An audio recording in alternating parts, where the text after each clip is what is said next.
Assalamualaikum warahmatullahi wabarakatuh. Balik lagi di belajar bareng adik kecil. Kali ini kita akan belajar tentang pencak, yaitu atletik. Atletik disebut juga sebagai mother of sport. Alasannya, atletik merupakan gabungan dari berbagai jenis gerak dasar yang terdiri atas lari, lempar, dan lompat. Atletik merupakan cabang olahraga yang diperlombakan pada Olimpiade 1 pada 1776 sebelum Masehi.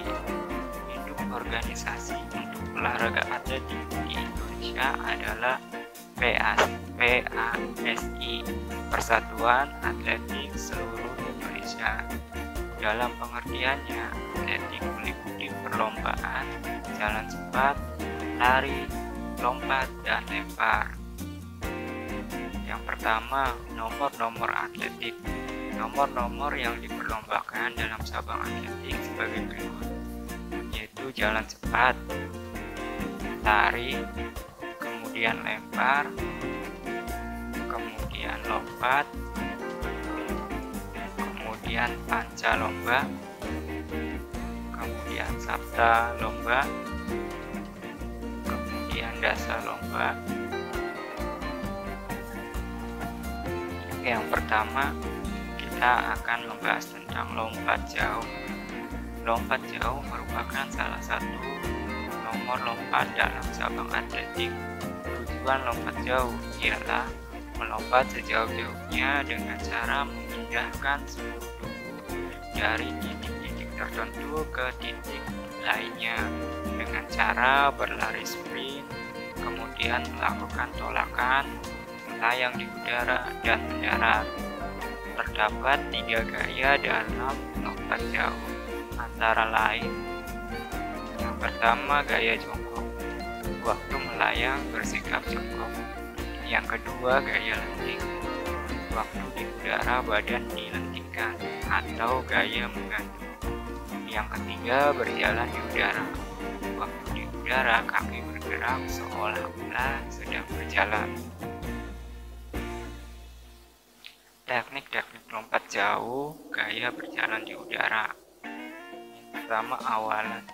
Awalan pada lompat jauh bertujuan untuk mendapatkan kecepatan yang setinggi-tingginya sebelum mencapai balok tolakan. Panjang awalan tidak kurang dari 40 km dari balok tolakan. Untuk mendapatkan tolakan yang maksimal, setiap melakukan awalan harus selalu bertumpu pada blok tolakan. Cara melakukan awalan pada lompat jauh sebagai berikut. Yang pertama, lakukan lari secepat mungkin. Yang kedua, kecepatan ketika melakukan sprint ditambah sedikit demi sedikit sebelum bertumpu atau bertolak. Yang ketiga, pinggang diturunkan sedikit pada waktu 1 langkah akhir ancang-ancang. Poin B yaitu tolakan. Tolakan harus kuat supaya tercapai tinggi lompatan yang maksimal tanpa kehilangan keseimbangan. Adapun teknik untuk melakukan tolakan sebagai berikut.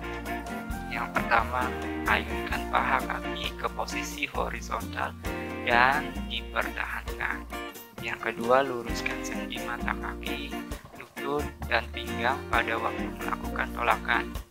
Yang ketiga, bertolaklah ke depan dan ke atas. Yang keempat, sudut tolakan 450. Kemudian yang ketiga, melayang di udara. Sikap melayang di udara yaitu sikap badan setelah melakukan tolakan pada balok tumpuan. Cara melakukannya sebagai berikut. Yang pertama, ketika kaki tolakan menolakkan kaki pada pangkal titik berat badan ke atas, kemudian diikuti dengan tolak dan kaki liut. Yang kedua, pada lompat jauh, gaya berjalan di udara ini, posisi melayang di udara akan diikuti dengan posisi kaki yang seperti berjalan.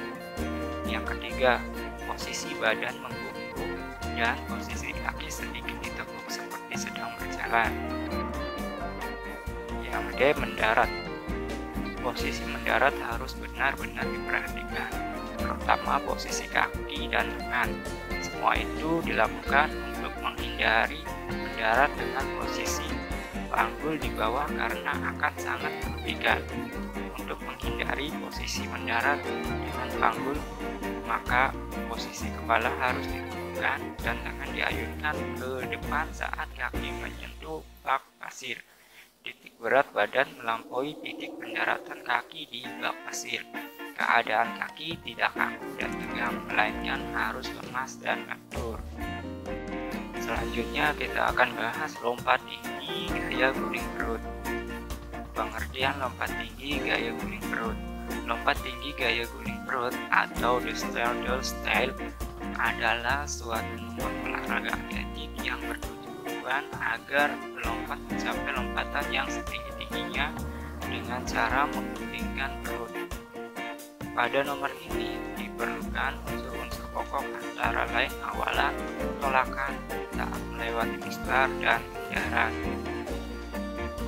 Kedua, teknik lompatan tinggi gaya guling perut, yaitu awalan turun up.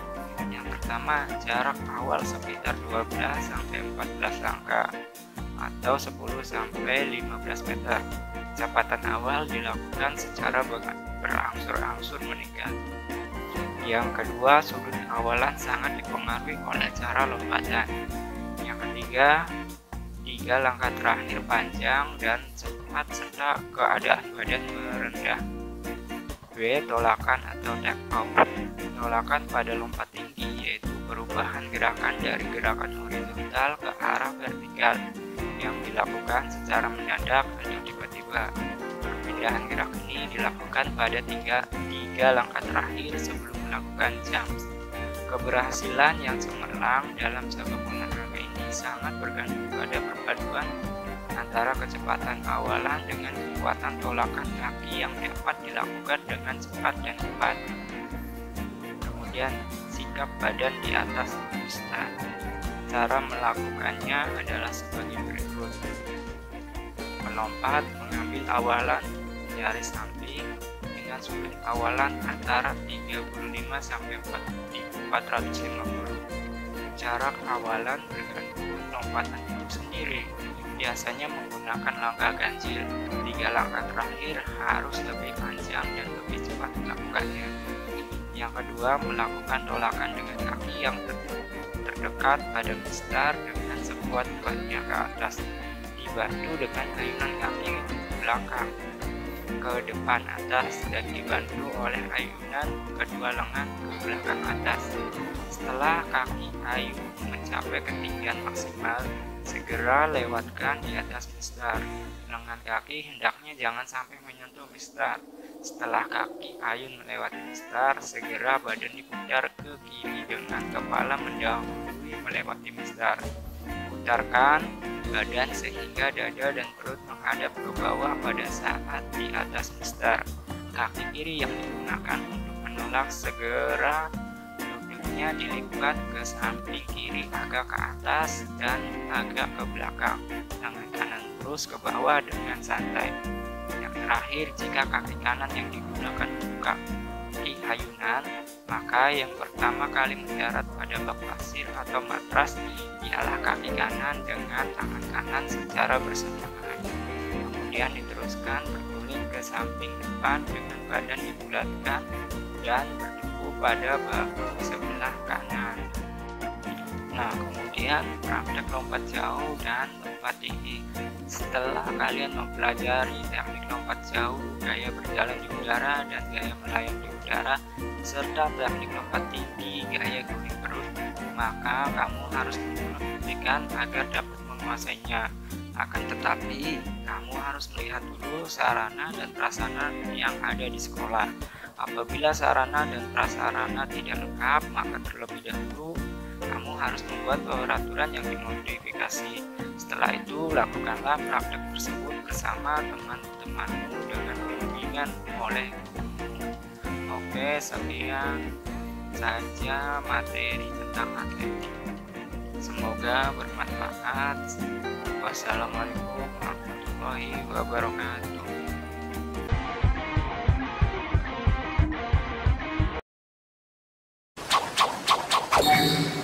寄せの術